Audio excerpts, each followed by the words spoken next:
Dear IAS aspirants, I am Ramraj, retired Joint Director from School Education Department, presenting this video on behalf of the Rajiv Gandhi Ias Academy, Chennai.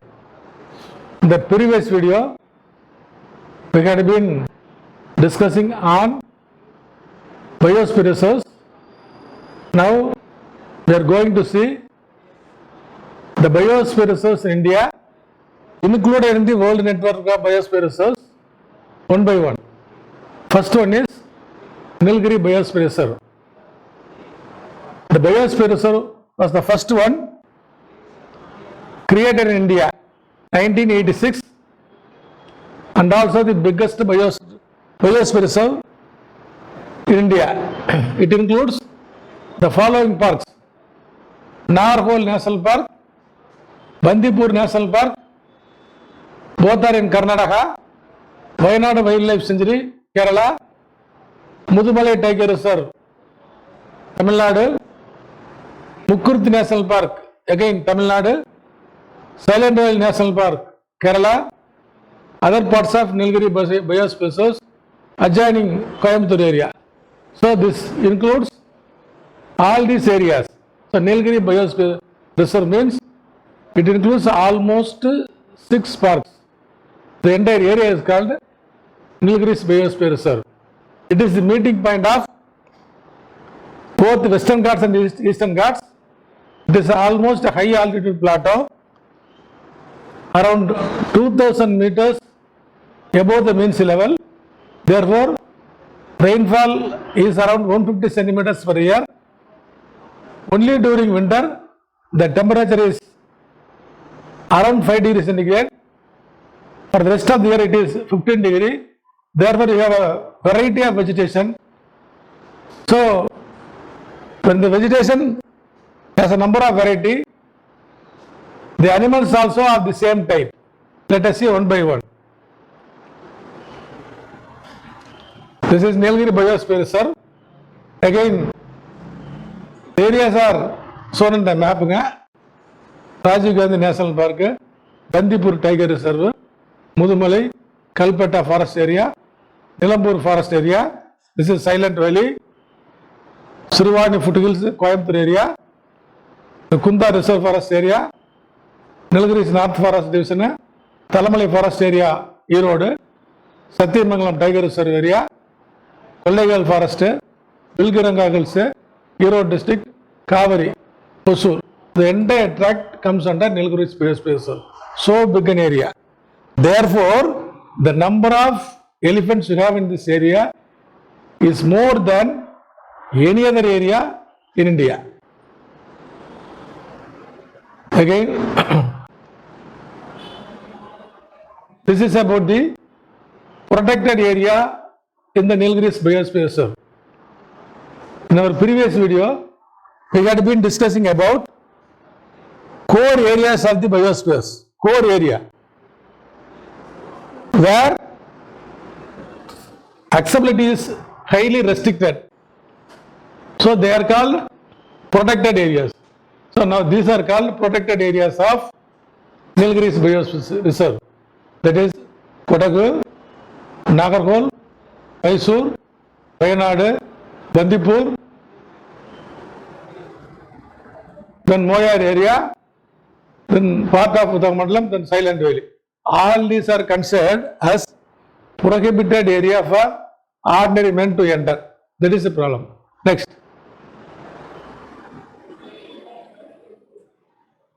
The major problem in this biosphere reserve is summer fire. Whenever there is high summer, fire is a major problem because in deciduous forest area during summers, you have thick undergrowth of grass being caught by fire. Therefore, fire is a major issue in this area.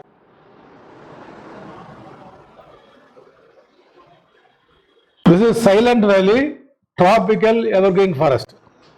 This is the Silent Valley Tropical Evergreen Forest. This is untouched virgin forest in Kerala. And Government of Kerala wanted to start a hydraulic power project here, but people agitated it, it was dropped later on. The map shows natural vegetation in India and also the location of our areas. This is the Western Ghats area that we have been talking about. And it goes up to this area, this area. So where you have tropical evergreen forest all along the Western Ghats and tropical deciduous trees.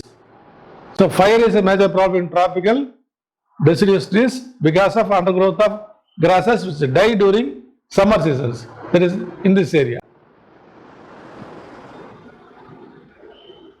See, this is tropical deciduous forest suffered from forest fire because of the thick undergrowth of grasses. Again the same thing. This is about elephants in the NILGIRI's biospherereserve. The size is neither very big nor very small. But if you go to Assam area, the animal is bigger in size. Again, if you go to Africa, that is very big.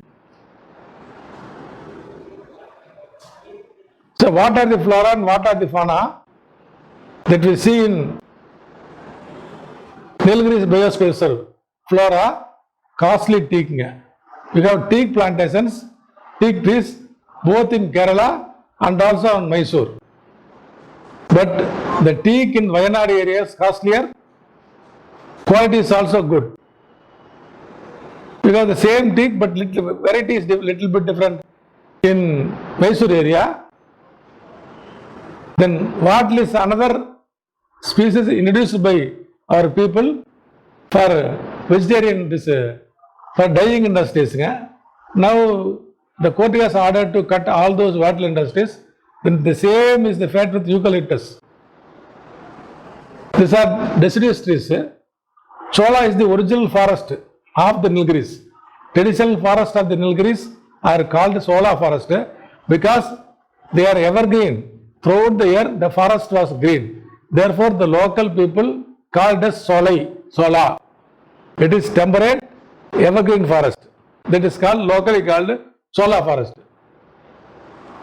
There are villages by that name. Devar Chola, Bandi Chola. So the name of the village is Chola. Chola means green forest. Fauna, tigers, elephants, common here, then wild boar, Singara deer. The place name is Singara. In Mudumalai there is a place called Singara because that type of deer is commonly roaming in that area. Therefore we call the area Singara. Then bison, Nilgiri bison, that is different from Assam bison. The Nilgiri star, there is one type of goat different from other type of goat found in central India and Himalayas. Then Malabar hornbills. This hornbill is different from what we see in Assam and Arunachal. Then giant honey bee's size is very big. In the altitude around 1500 meters and above, you have honeybee cultivation in those areas. Problems. Exotic species have become invasive species. What is exotic species? Species that were introduced from other countries. They are called exotic species. For example, tea was introduced in the Nilgiris, first in Assam during the war and resting period. Later on from Assam, it was introduced in Western Ghats area. So tea is also an exotic species. They became invasive. When these exotic species become invasive, when they become a colony, when they colonize an area and affect the growth of native species, then they are called invasive species. They do not allow the native trees, native species, native grasses to grow. Then it is called invasive. Therefore, an exotic species becomes a problem when it is become invasive. That is, okay, eucalyptus and wattle are the most common examples for exotic species which are turned into invasive. They have colonized, they are a major threat to ecological balance, the Nilgiris biospherereserve. Why we repeatedly talk about these two? undergrowth of grasses becomes less. When the undergrowth becomes less, the problem is that the animals which depend on grass do not get enough grass. Therefore, they come into the settlement area. That creates a problem. Therefore, the invasive species is a major issue.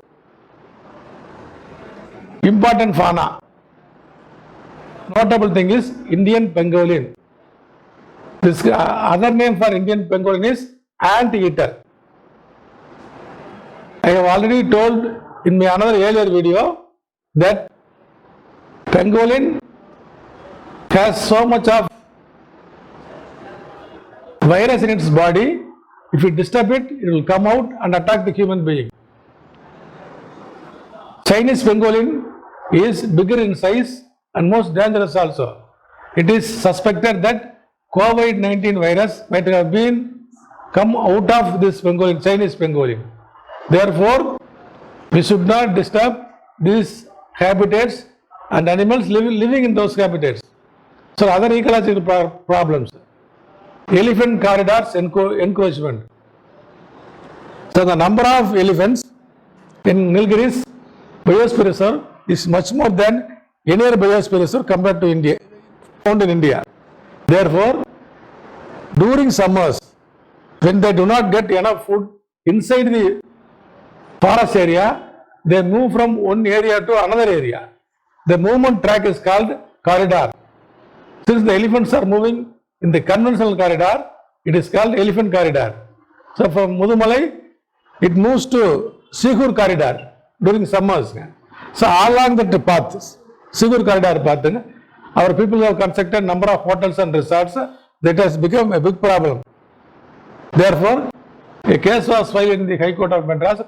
Ultimately, based on the direction, district collector has ordered to demolish all the hotels.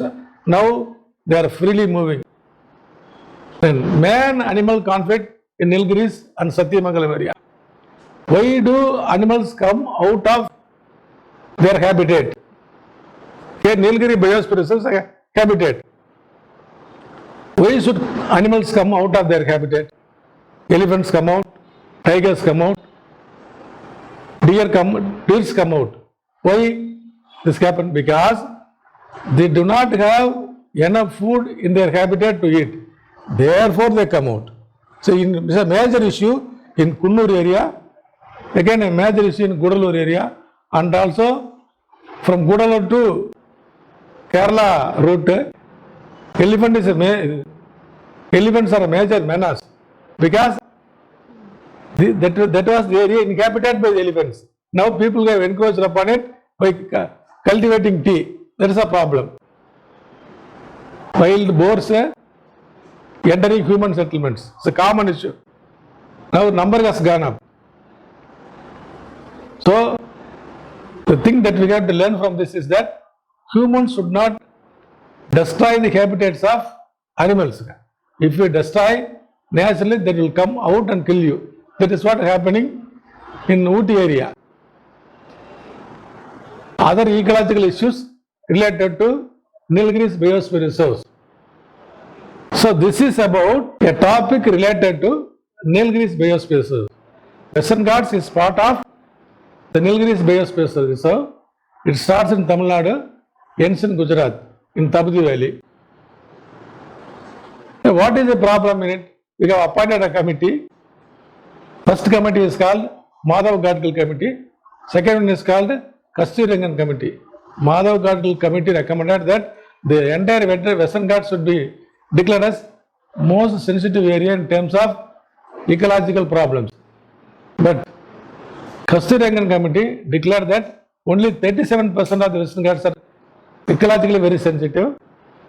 Therefore, in other parts you can do agriculture and allied activities. Therefore, these are the major difference between these two. And in a separate video, we will discuss what is Gadkal Committee, what is Kasturirangan Committee, how they differ. So this is repeatedly asked in UPSC. This is Western Ghats Ecological Expert Panel. Second one is next biosphere reserve, Gulf of Mannar biosphere reserve. I have already put up a video on that. I have elaborately discussed all those. Please see that. Third one is Sundarbans BIOSPHERE. This also I have uploaded a video. Please kindly see that. And the next one is Nanda Dev BIOSPHERE. We will see that in the next video. This will be very useful to you, both for the UPSC and TNPSC. Please watch the video, offer your comments. We experts are here in Rajiv Gandhi Ias Academy to help you to easily take you into the exams. It is easy for you to clear both prelims and main. Please join with our team and you will enjoy our teaching, and it is easy for you to get cleared both prelims and main and get a good job. Thank you very much.